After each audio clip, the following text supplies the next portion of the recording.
Yes, good morning. Namaste. Today I want to discuss Bhakti movement in Hindu culture. Yes, this Bhakti movement in 9th century, Sankaracharya started in Hindu Bhakti movement, giving a new orientation to Hindu culture. Actually, his doctrine of Advaita or monism was too abstract to appeal the common man. There are a reaction against the Advaita concept of Nirguna Brahma. That is actually Nirguna Brahma means God without attribution. That means there is no form for the God. With the emergence of the idea of Saguna Brahma. Saguna Brahma means God with attribution. That means God having some form.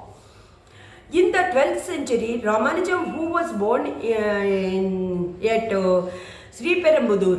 Yes, Sri Perumbudur is famous for another incident, but it is a very sad incident. Assassinated Rajiv Gandhi in Sri Perumbudur only. It's near modern Chennai. Preached Visishtadvaita. Yes, according to Ramanuja, God is Saguna Brahma. The creative process and all the objects in the creation are real, but not illusory as held by Sankaracharya. God, soul, matter are real, but God is inner substance and the rest are his attributes. Yes, he also advocates Prabhakti Marga or path of self-surrender to God. This Ramanuja invites the downtrodden to Vaishnavism. In 13th century, Madhvacharya from Kannada region propagate Dvaita, Sankaracharya Advaita, Ramanujacha Visishtadvaita, and this Madhvacharya Dvaita. Is a dualism of Jivatma and Paramatma. According to his philosophy, the world is not an illusion but a reality. God, soul, matter are unique in nature. Here, Nimbarka and Vallabhacharya were also other preachers of Vaishnavite Bhakti in this Telangana region. Yes, come to this South India. Yes, if we compare, see this awaken is comparatively North India. First awaken happened in South India, southern part of India only. In Tamil Nadu, that is Alvars and Nayanars of this Tamil Nadu. These Alvars and Nayanars led some at least Bhakti movement, that is in 6th century. Alvars, that is devotion to Vishnu. There's who are immersed in devotion to Vishnu. Nayanars, those who are devotees to Shiva. Yes, they traveled from place to place singing hymns in Tamil, praising their gods. Yes, the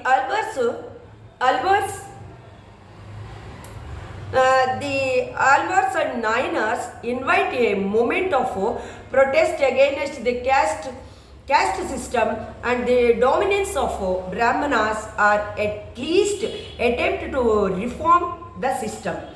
This is supported by the fact that Bhaktas or disciples hail from diverse social backgrounds, ranging from Brahmanas to artisans and cultivators, and even from caste considered untouchables.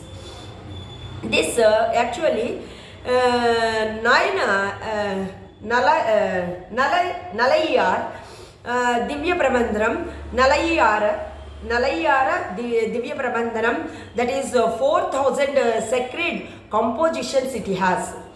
One of the major anthologies of composition of the 12 alvars collected and compiled in 10th century of Nathamuni.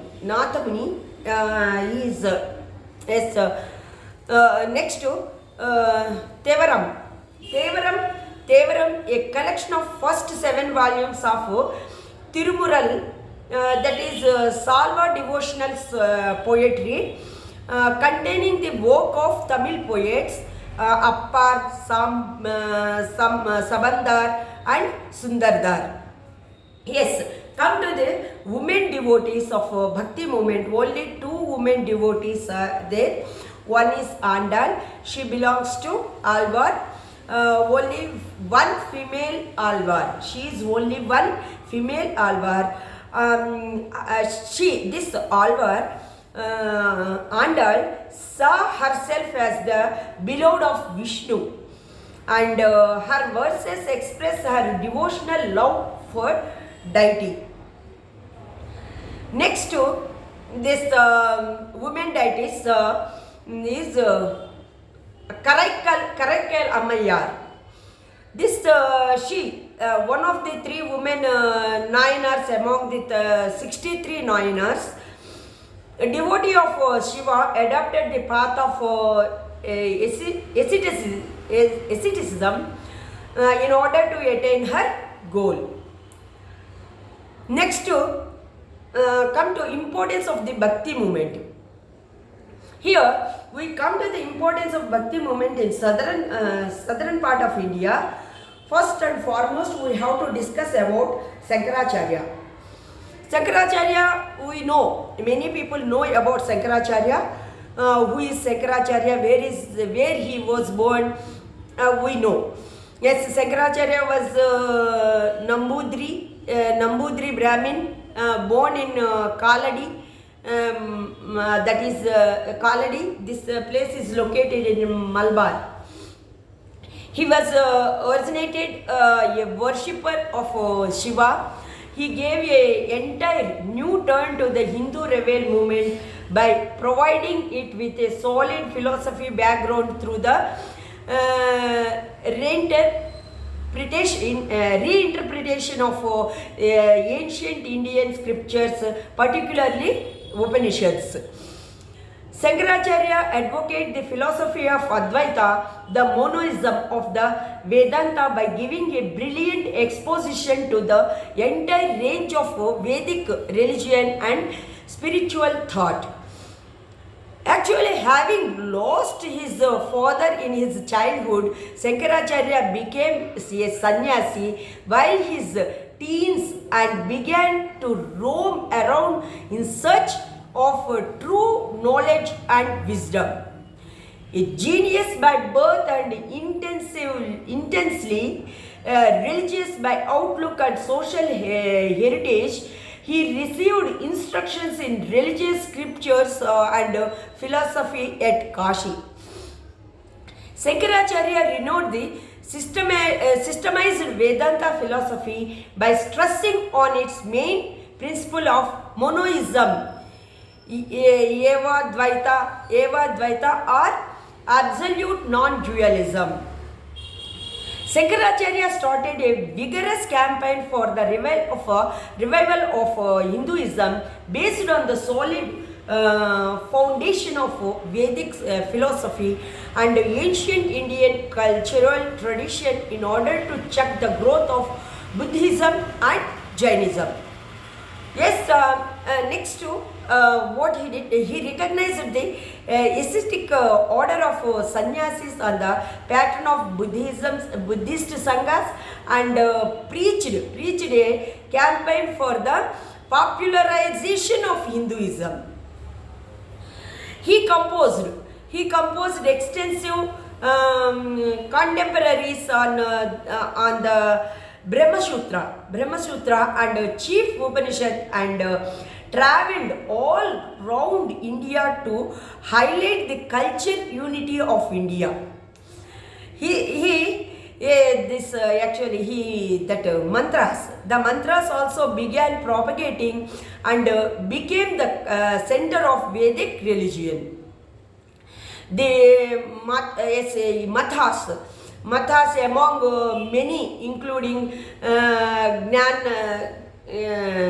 that is Jagannathapuri. Yes, sorry. Jagannathapuri in the east, Sringeri in south, Dwaraka in west, and Badrinath in north.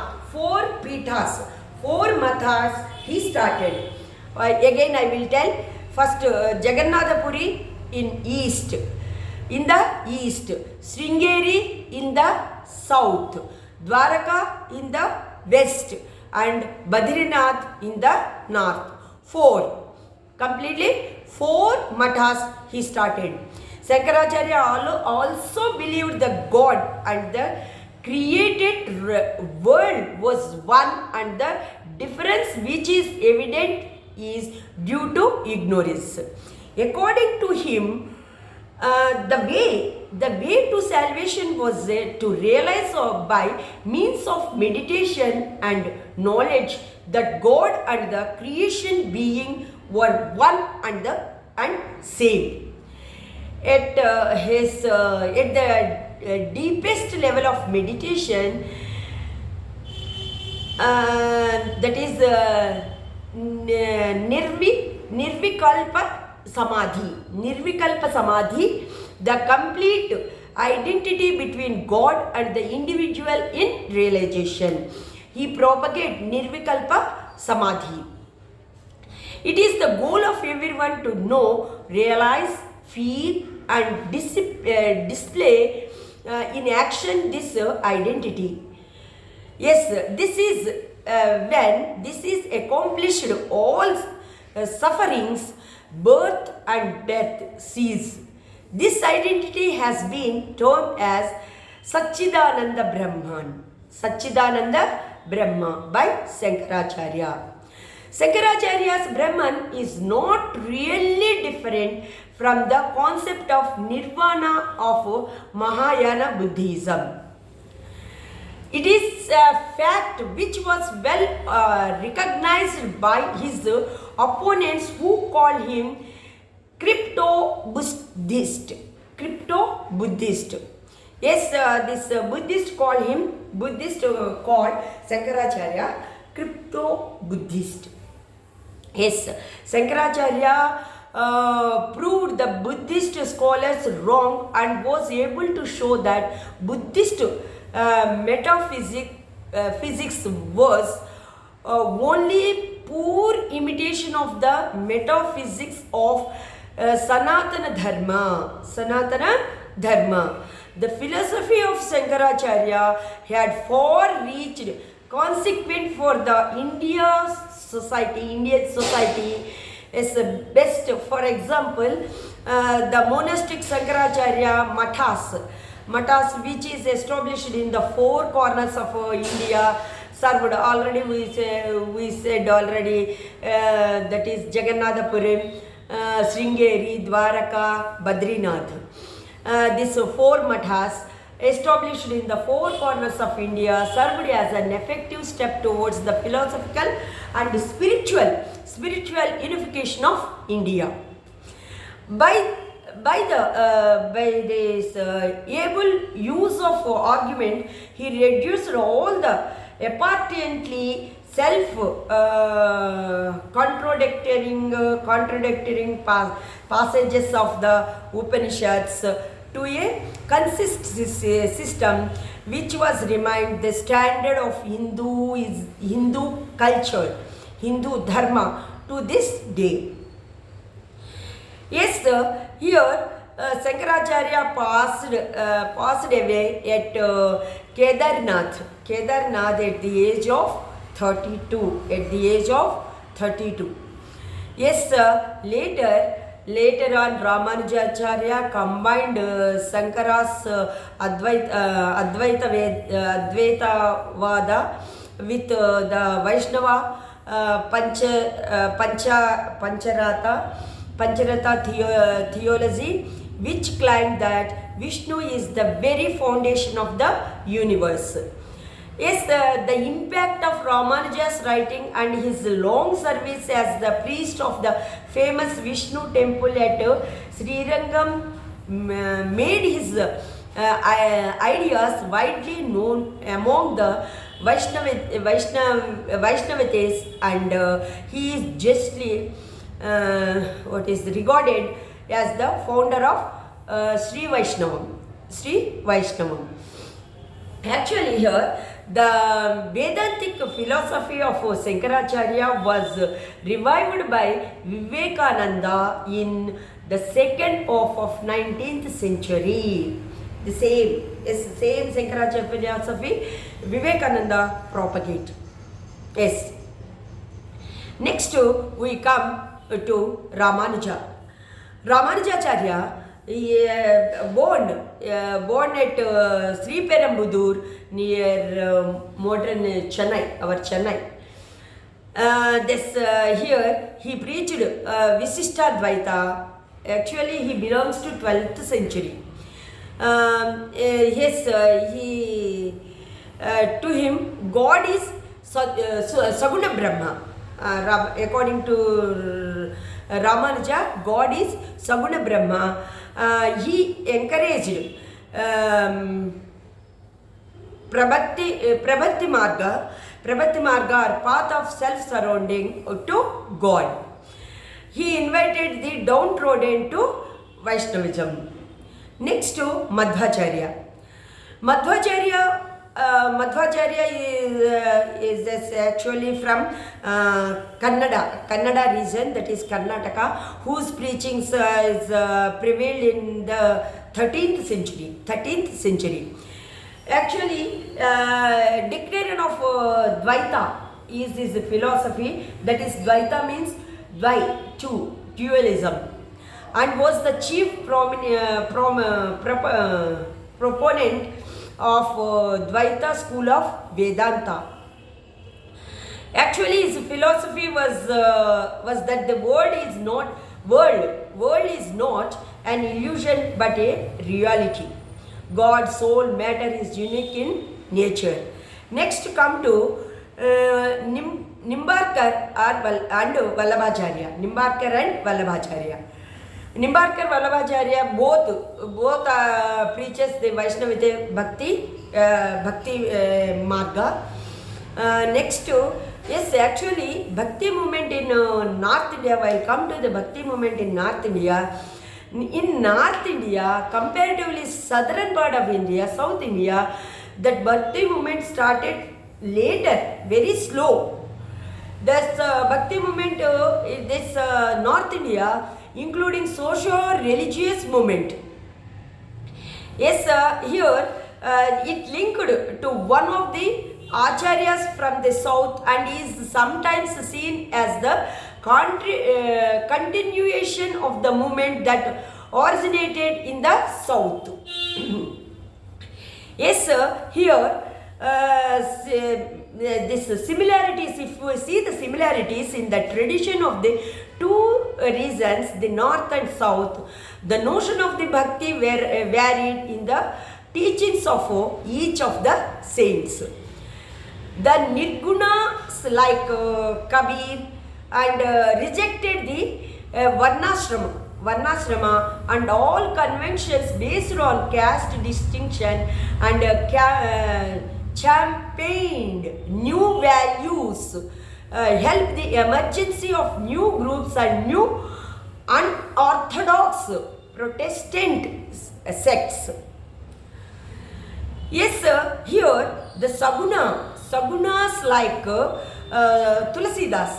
Tulsidas on the other hand is these caste system, upheld caste system and the supremacy of Brahmins. They preached religion of the surrender and simple faith in the this personal God had a strong commitment to idol worship. Yes, actually, here we have to, while describing, speaking about Kabir, this is monastic Bhaktism. Kabir was actually influenced Bhakti saints in North India. Actually, he born in a weaver family, spent a large part of life in the Benares. Yes, his poems were included in the Sikh scripture, the Adi Granth.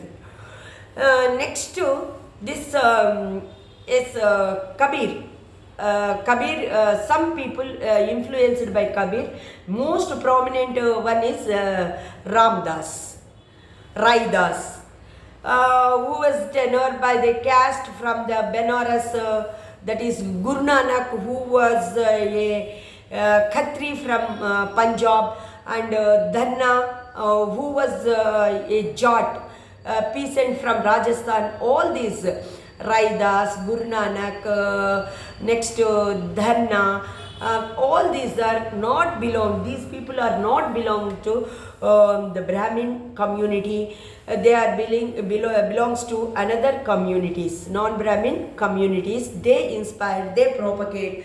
They against the Brahminism, they propagate the Bhakti. Yes, most of the monastic belongs to the low caste and were aware that their existence a unit in their ideas.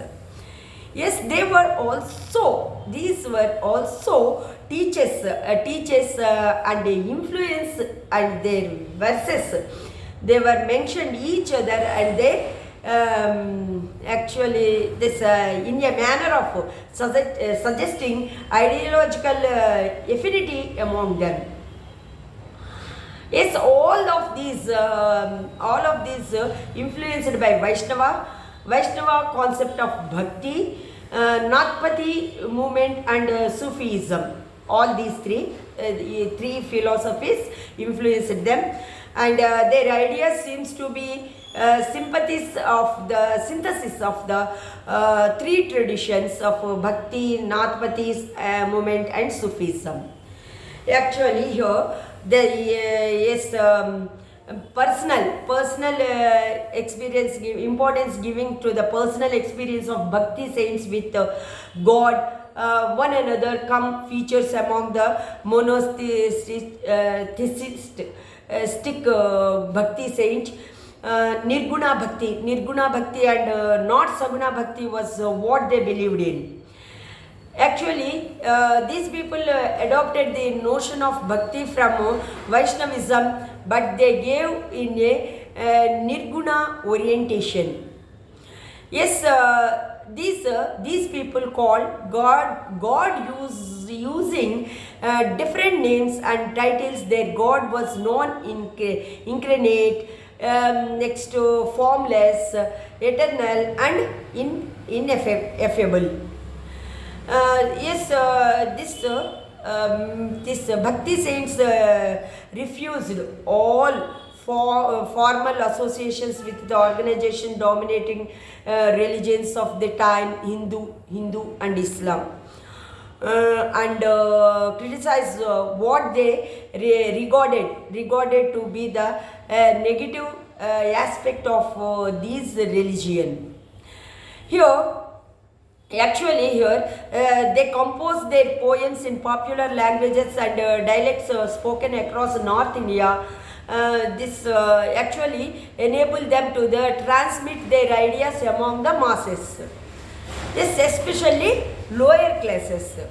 Yes, Vaishnava Bhakti is very popular with the 14th and 15th century. Ramananda emerged as the popular Vaishnava Bhakti saint in North India.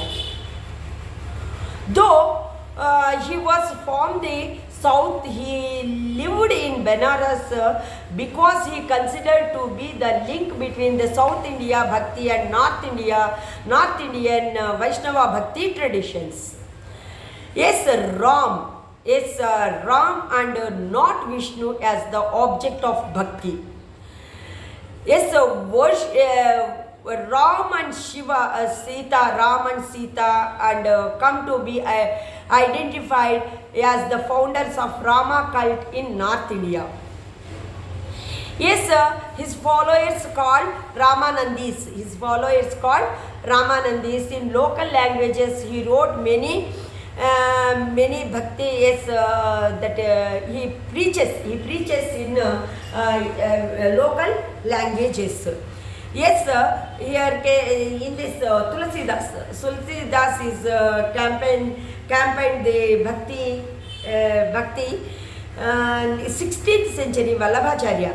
In 16th century, Vallabhacharya, a popular bhakti saint, popularized the Krishna bhakti. Among those of following Vallabhacharya's footsteps were Surdas and Mirabai. Suradas popularized Krishna cult in North India. Mirabai was a great devotee of Krishna and she became popular in Rajasthan for her bhajans. Yes, Meera bhajans till now, Meera bhajans are very popular. Many people are this favorite bhajans, Meera bhajans. Yes, next to Tulsidas. Tulsidas was a worshipper of Rama and composed the famous Ramacharita-manas, the Hindi version of Ramayana. Next, the Vaishnava Bhakti movement in Bengal was very different from its counterpart in North India and this South India. Actually, this Vaishnava Bhakti tradition was Bhagavata Purana and the Sahajiya Buddhist and Natpati's tradition. All these three traditions combined we can see in the Bengal Bhakti movement. These traditions focus on esoteric emotions aspect of devotion. The 12th century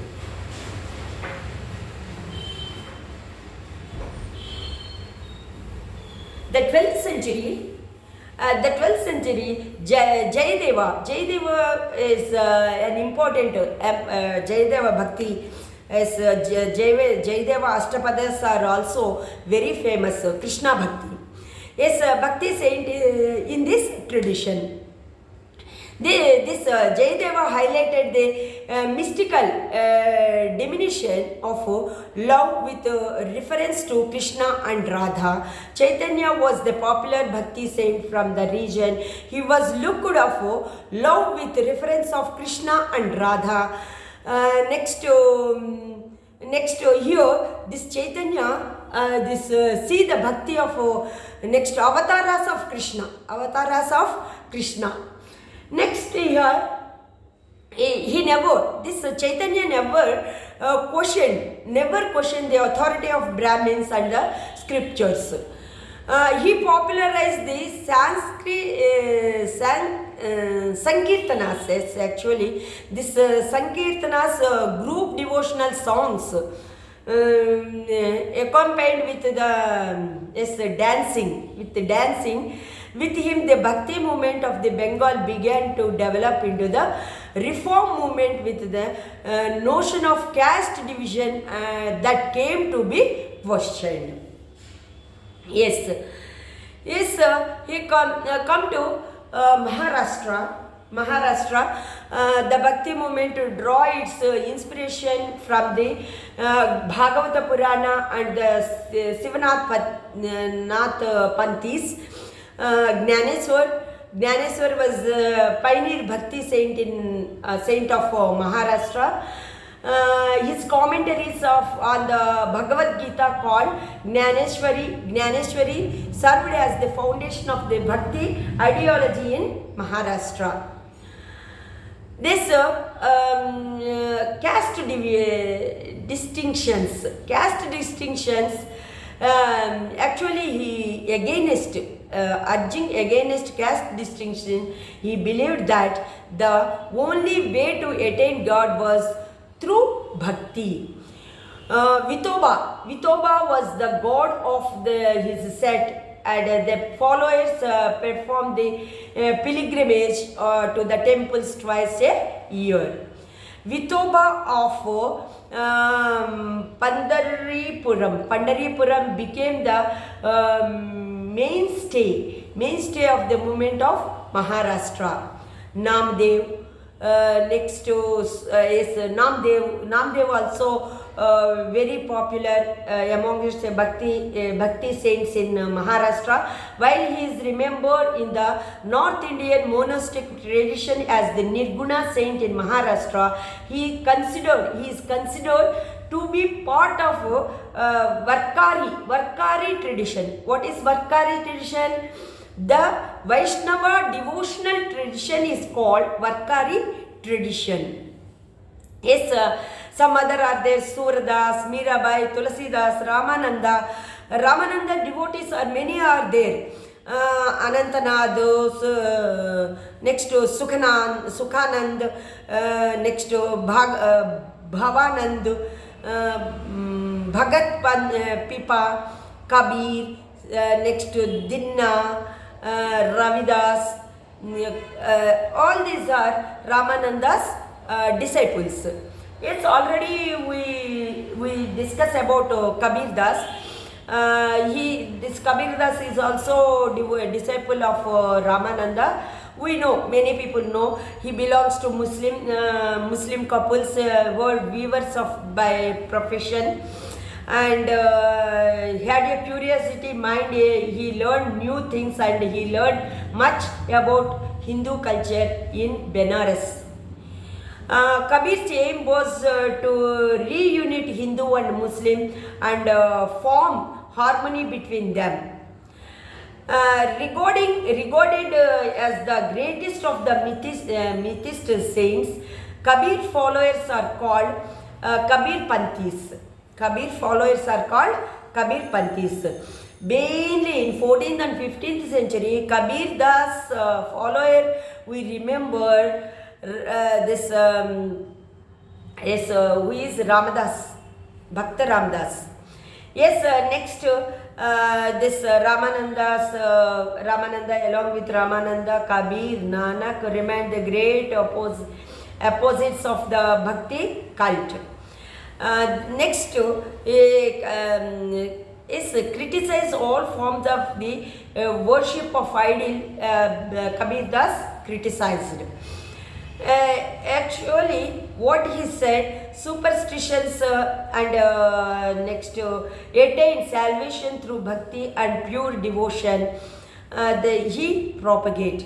Next come to the Guru Nanak. Guru Nanak is founder of Sikh religion. He born in Talwandi near Lahore. He commended caste differences and rituals like bathing in holy rivers, like he opposed. Actually, one of the famous saying was, abide pure, admit the impurity of the world. As that sayings belongs to this Guru Nanak. Yes, his philosophy, this Guru Nanak's philosophy of three basic elements. One is leading, that is charismatic personality, that is the Guru, the ideology, Sabant, and the origination is Sangat. Yes, actually, he advised people to follow the principles of conducting and worshipping such truth, halal, that is lawful earning, care, the wishing well of others, niyat, right intention and service to God. Next, to come to Guru Arjan. Guru Arjan, whenever we heard the name Guru Arjan, we remember he composed this compositions Guru Nanak in the script known as Gurumukhi. Guru Angad. Gurumukhi. He is also known as Lehna. He is known as Lehna. Next to Guru Arjun. Guru Arjun, the fifth Guru. Whenever we remember Guru Arjun, immediately we remember Jahangir. Jahangir actually executed Guru Arjun in 1604. In 1604. Here he compiled the writings of three successors of Guru Angad, who wrote under the name of Nana. Guru Arjun compiled the Guru Granth Sahib. Next to Guru Gobind Singh. Guru Gobind Singh is the 10th Guru of 10th Guru. Yes, actually in 1706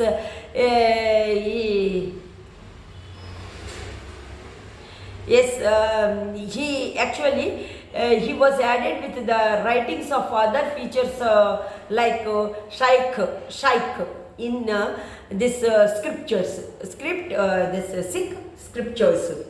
Yes, Farid, Sant Kabir, Bhagat Namdev, next to Guru Tej Bahadur.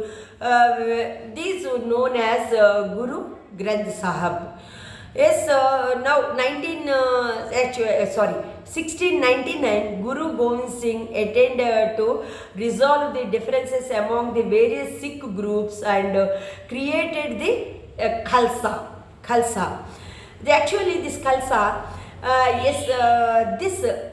many stories we know behind this Khalsa. Yes, this institution removed the Masandas as intermediaries. Actually Sikh was to have a direct link with the Guru. To create the sense of unity among the Sikh, the Guru started some practices which were to be followed by Sikhs.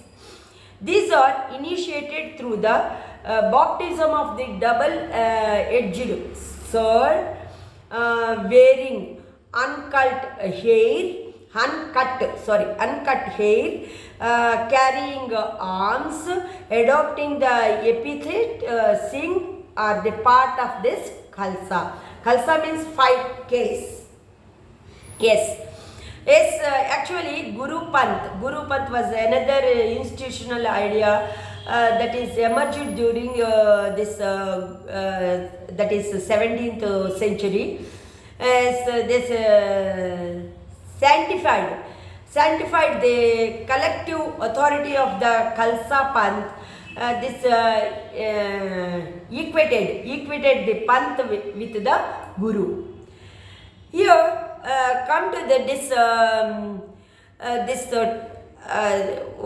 the town of Ramdaspur, that is Amritsar.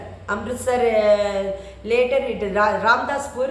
Initial name of Amritsar is Ramdaspur. Later it developed and named as Amritsar. Had developed around the surrounding Gurudwaras called Harmandir Sahibs, that is Golden Temple. By the beginning of the 7th century, it was almost self-governing and also referred as a state within the state community. State, that is Khalsa movement came. Yes, next to Chaitanya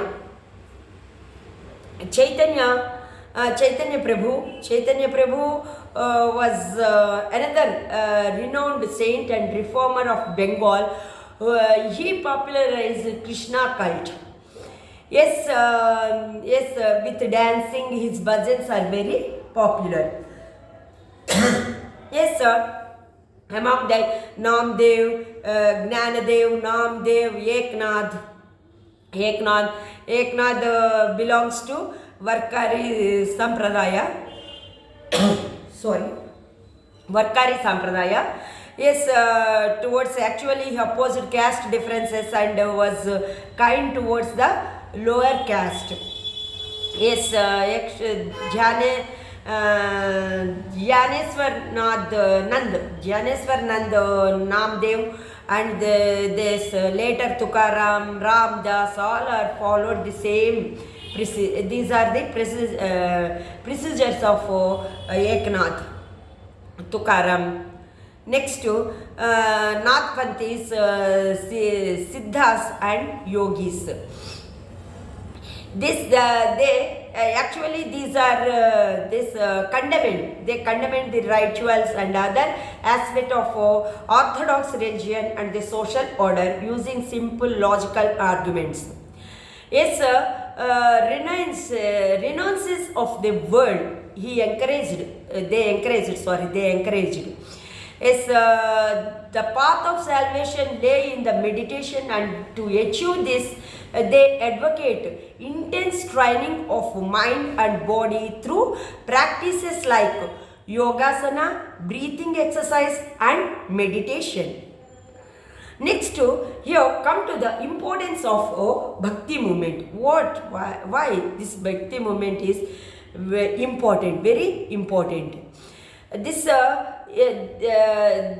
very great movement. This Bhakti movement is very great movement, non-violence movement, and that a lot of social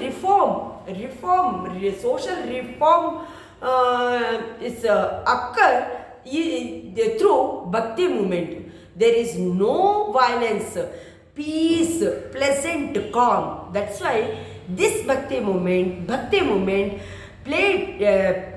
occupy a prominent place in history. Various preachers spoke and wrote in the religious languages, and the Bhakti movement provide an impetus of the development of regional languages such as Hindi, Marathi, Bengali, Kannada, Telugu, Tamil. Yes, for their languages, local languages developed because of Bhakti movement. Actually, regional languages made directly appeal to the masses.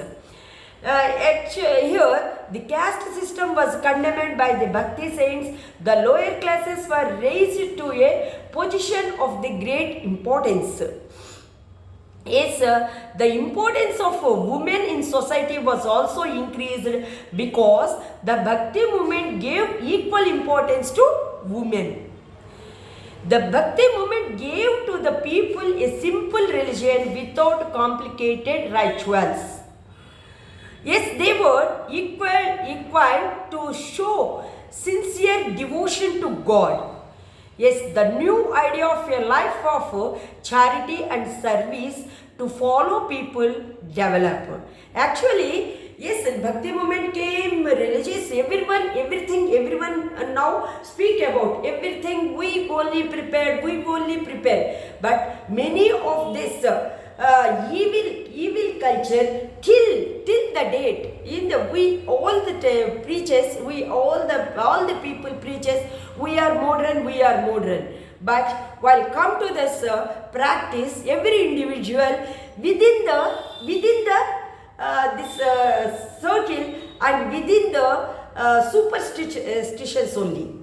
Yes, if they come to that point, come to them, they said this is made by ourselves, so we can overlook this. If the same thing come to the other people, we till the date what we preach, yes, that is from this text, from this guru told that, like we till now Bhakti movement came and the culture, they preaches many things, we also read many things, but implementation is very less.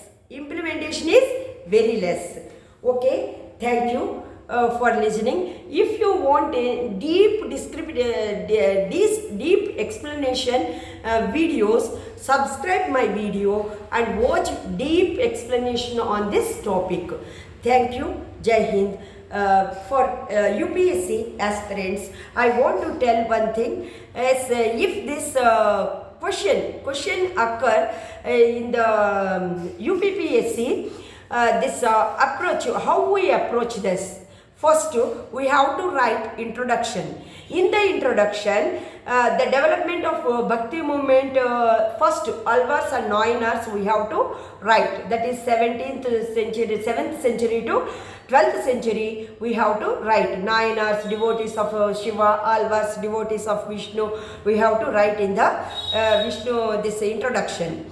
And in introduction, South India, 19th century, Sankaracharya we have to mention. That is Sankaracharya belongs to the 16th century.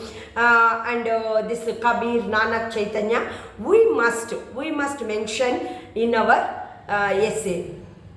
Next, while come to the body of this body of the question answer. Evils of Hindu society, complexity of religion, role of religious reformers, changes of the rival religions. These 4 points we must cover in our essay. Next, after these four reasons we have written, influence of Sufi also we have to include in that. Next, to impact of Bhaktiism we have to write. What we have to write in the impact, the method of worship and belief of God took a new turn during the movement. Next, love for God, devotion and love for God, who is the God of all, God of both Hindus as well as the Muslims. And Bhakti or the devotion for the Almighty was the central theme of this movement. We have to mention this and combine the common features of Sufi and this Bhakti. Common features we can mention in the impact of Bhakti movement point.